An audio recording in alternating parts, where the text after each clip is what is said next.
가장 중요한 게 뭐냐면 이름하고요, 관상하고 손금하고요, 그 다음에 사주가 이게 다 맞아야 돼요. 사주에서 이름 지을 때 가장 중요한 사주는 바로 시사주를 가장 중요하게 생각해요. 왜 그럴까요? 왜 시사주를 맞출까요? 이름을 질 때 아까 양사주냐 음사주냐를 확인해야 되잖아요. 그럼 양사주냐 음사주냐를 확인했을 때 양사줄 때는 이름을 강하게 짓고 음사줄 때는 이름을 약하게 지라고 했죠. 저한테 성명학을 지려고 의뢰가 많이 들어와요. 그런데 의뢰가 많이 들어오는데 제가 꼭 가장 중요하게 생각한 것은 바로 사주에서 시사주를 먼저 확인해야 돼요. 이게 확인이 안 되면 절대로 이름을 질 수가 없어요. 그런데 더 재밌는 건 우리가 사주하는 사람들이 아니면 성명하는 사람들이 이것을 제대로 이해를 못해요.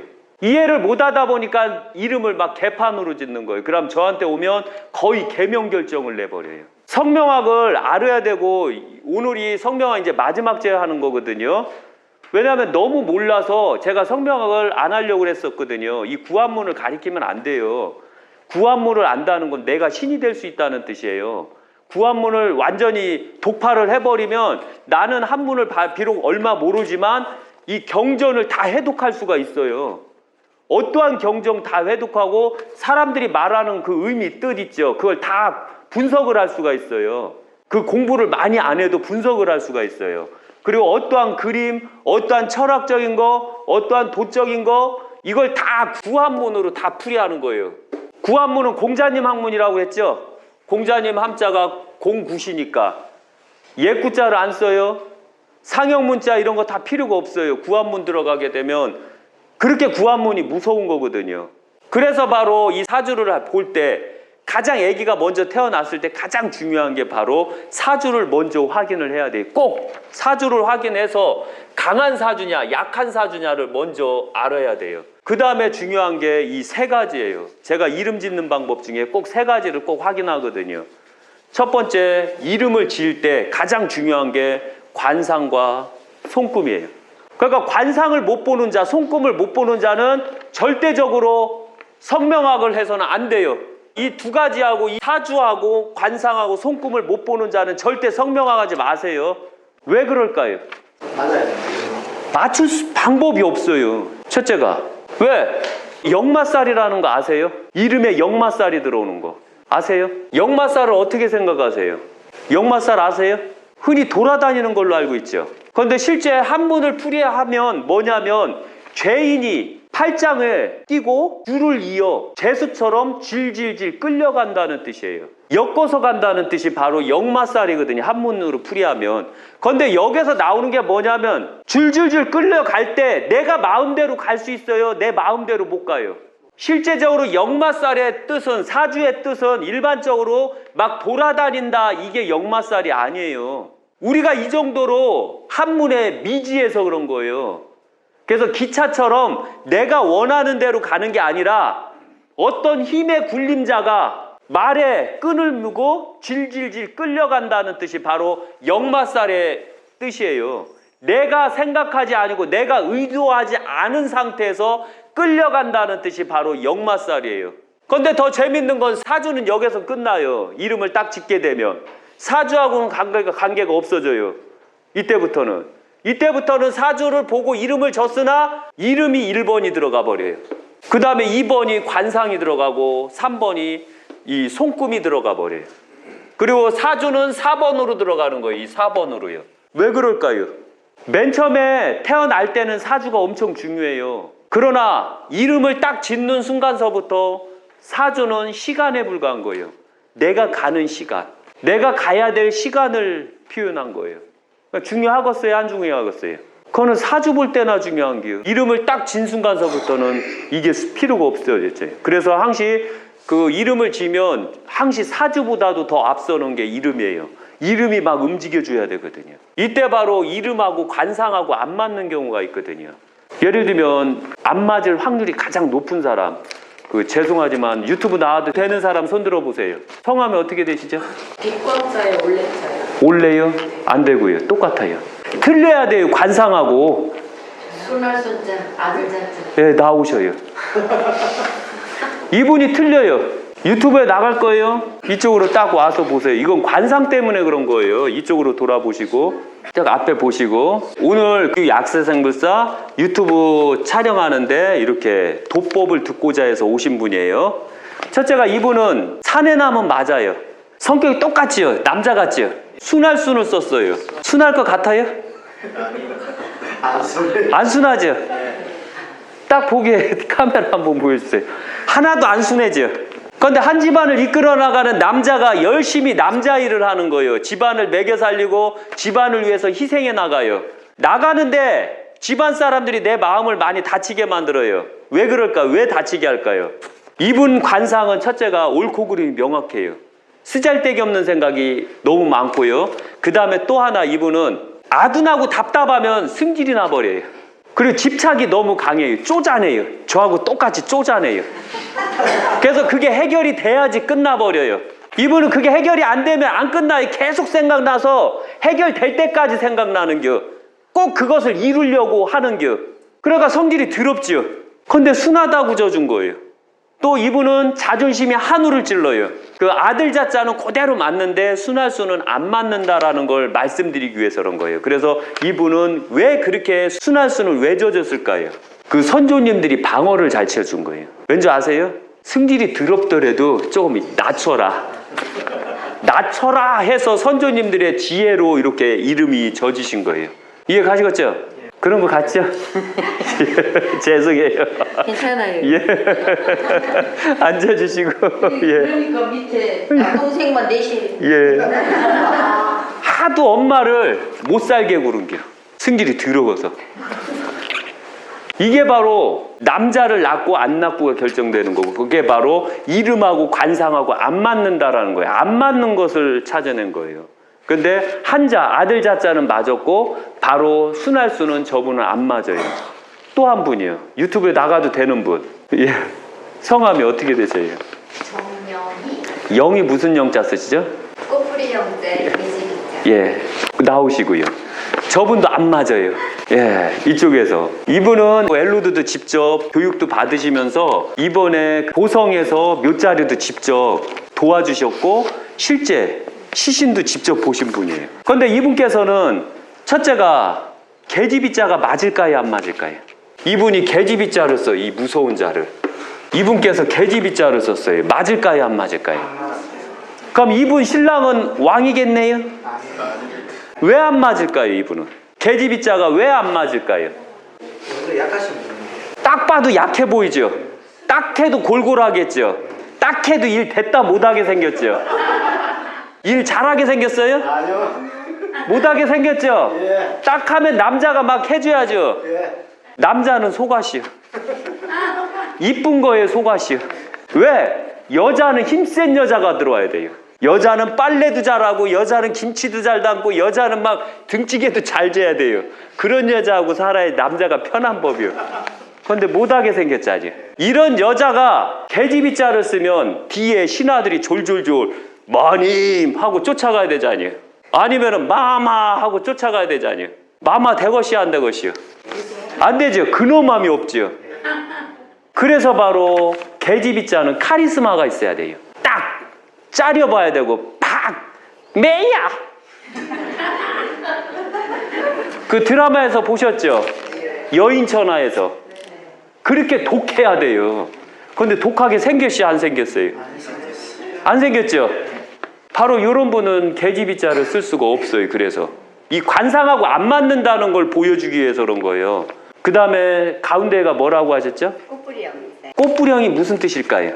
꽃뿌는 뿔이 처음 났을 때 망아지 뿔이라는 뜻이에요. 새끼가 뿔이 쬐금 나면 어떻게 될 것 같아요? 양들 뿔 쬐금 났을 때 가려워서 막 팔짝팔짝 뛰고 막 지 엄마 막 등에 타고 막 이러죠. 그래서 철부지 어린 우두머리라는 뜻이에요. 철부지 어린 왕비라는 뜻이에요. 왕비지만 아직 나이가 어린 왕비라는 뜻이에요. 그러면 이 왕께서는 어떻게 살까요? 철부지 왕비를 데리고 살아야 되니까 얼마나 끓음이 나겠어요. 이해 가시겠어요? 그래서 계집이자를 쓸 때는 꼭 그 관상에 맞는 분이 써야 된다는 거예요. 잊지 마세요. 아셨어요? 그래서 원래 아기가 태어나면 관상을 꼭 확인해야 돼요. 예, 이제 앉으셔도 되고. 여기 나오시게 되면 제가 막 인신공격을 할 수가 있어요. 왜? 있는 대로 풀이해야 되니까. 그럼 여자를 했으니까 이제 남자를 해볼까요? 유튜브 나가도 될 분 손 한번 들어보세요. 남자. 없으셔요? 이 남자들은 용기가 없이요. 그래서 바로 항시 계집이자를 쓸 때는 그에 합당한 관상이 나와야 돼요. 어릴 때 보면 관상 다 나와요. 이게 원래 초관상이라고 하는 게 그게 내가 태어났을 때 원래 관상이요. 그리고 사람은 환경에 따라서 내 부모의 DNA 구조를 따라서 변해지는 거거든요. 딱딱한 걸 먹으면 어떻게 될까요? 어렸을 때부터 딱딱한 걸 많이 드셔보시면 어떻게 될까요? 첫째가 관상이 턱이 사각턱이다 라고 하면 딱딱한 걸 많이 먹은 관상. 그 다음에 턱이 세모나면 부드러운 것만 먹은 관상. 왜 그럴까요? 사람은 환경적 진화를 하기 때문에 딱딱한 걸 먹으면 사각턱이 나와요. 그리고 내 턱이 약하면 세모턱이 나와요. 그래서 세모턱들은 턱관절이 약해요. 이해 가시겠어요? 이분께서는 계집이자 쓰시는 분은 그래도 체구에 비해서 사각턱이에요. 그럼 딱딱한 걸 드셨다는 얘기죠. 그리고 언제 사각턱이 가장 많이 나올까? 요새 사람들은 다 계란형 턱이 많이 나와요. 저희 어렸을 때는 사각턱이 많이 나왔거든요. 왠지 아세요? 제가 초등학교 다닐 때는 학교에서 끝나면 꼭 10원에 4개 주는 쫀득이를 먹고 와요. 딱딱한 거. 그걸 질겅질겅 씹으면서 와요. 그러니까 턱이 딱딱할 수밖에 없었던 거예요. 기억나시죠? 그런데 요새 사람들은 햄버거서부터 부드러운 걸 많이 먹으니까 턱이 이쁘게 가름하게 나오는 거예요. 이게 사람 보는 방법이에요. 오늘 도법을 들을 때 어떻게 해서든 사람 보는 방법을 조금씩 알고 가면 재밌는 거거든요. 그래야지만 정확하게 나도 도인 수업을 받았네 할 거 아니에요. 사람도 못 보면서 어떻게 도인 수업을 받았다고 그래요. 그래서 바로 사각턱은 딱딱한 걸 많이 먹은 사람, 또 세모난 턱은 딱딱한 걸 안 먹은 사람, 관상하고 안 맞으면 관상은 뭐가 될까요? 흔히 관상이 상징하는 거 바로 생각이에요. 그래서 이름하고 관상하고 안 맞으면 생각정 역마살, 세상 이치를 내가 생각함에 있어서 내가 생각하는 것과 실제 이름하고 안 맞는다는 뜻이에요. 그 다음에 손금은 뭘 상징할까요? 생각이 있으면 뭐가 있어야죠? 행동이 있어야죠.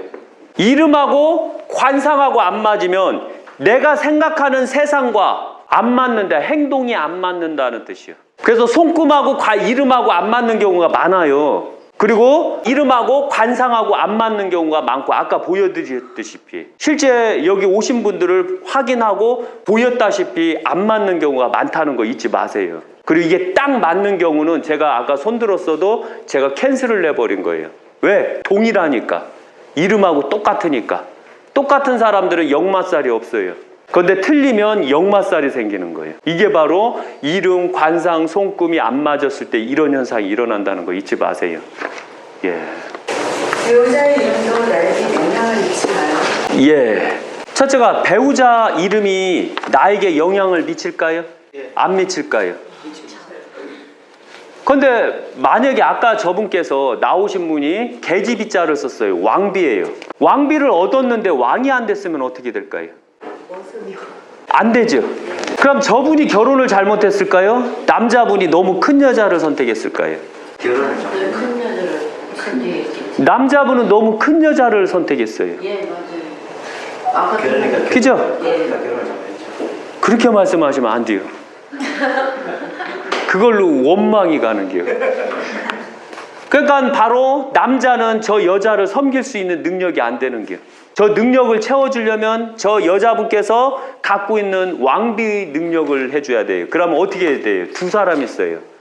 계집여자를 쓰는 여자가 있는데 여기에서 바로 남자가 맞는 경우가 있어요. 첫째가 신하, 또 하나는 왕이요.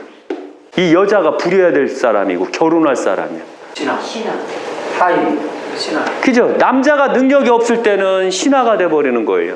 그 다음에 안 그러면 왕이 돼야 돼요. 근데 신하가 됐을 때는 그래도 편해요. 왠 줄 아세요? 이 계집이자 쓰는 여자하고 결혼할 때 골치 아픈 게 있는 거 아세요? 왕비가 움직이면 얼마 써요? 왕비가 딱 움직일 때 리아카 타고 다녀요? 자전거 타고 다녀요? 세단 타고 다녀요?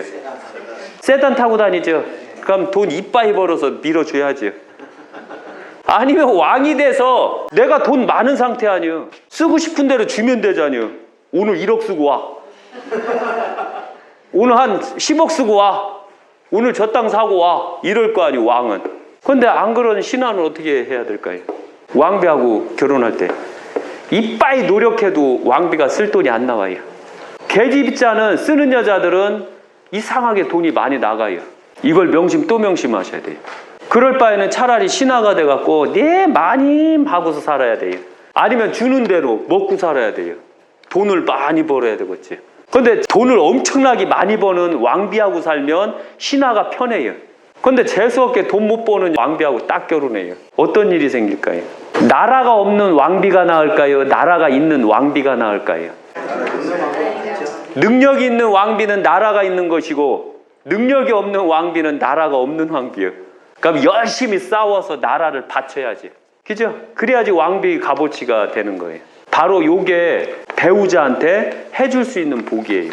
그래서 이름에도 가장 기본적으로 배우자한테 미치는 영향은 사주가 이때는 달라져요. 사주가 엄청 중요해요.